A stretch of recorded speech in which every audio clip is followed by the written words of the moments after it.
British London have been uncovering just how widespread slave ownership was.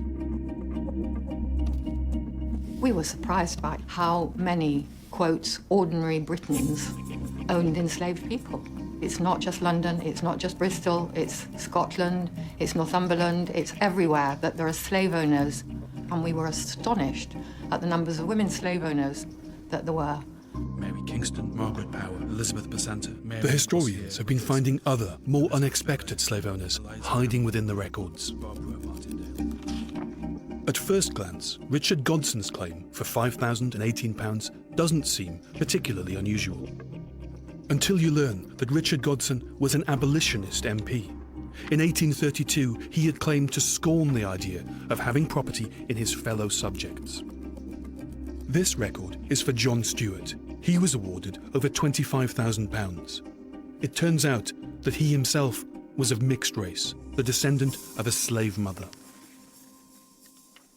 But even more remarkable are the thousands of slave owners' letters to the Commission, most of them attempts to justify or maximise their claims.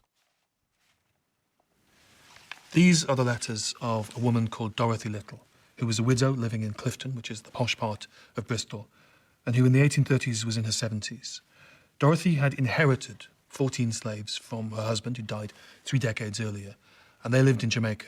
And through the labours and the pains of those 14 slaves, she derived most of her income. The letters show how Little tries to talk up the value of her slaves to get as much compensation as possible.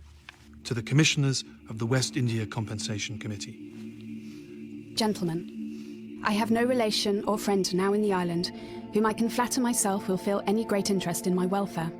I am anxious to ascertain if there is any prospect of my getting a full and fair compensation for my unattached field labourers. I am fearful that they will be put down as inferior labourers because out of the whole of their number, 14, 10 are female.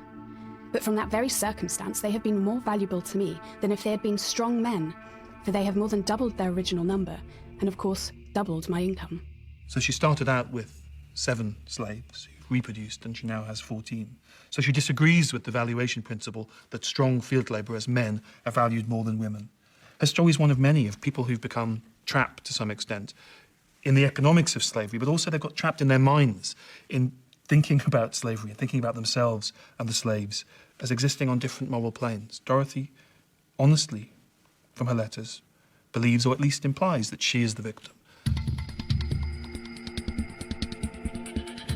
Dorothy Little's attempts to influence the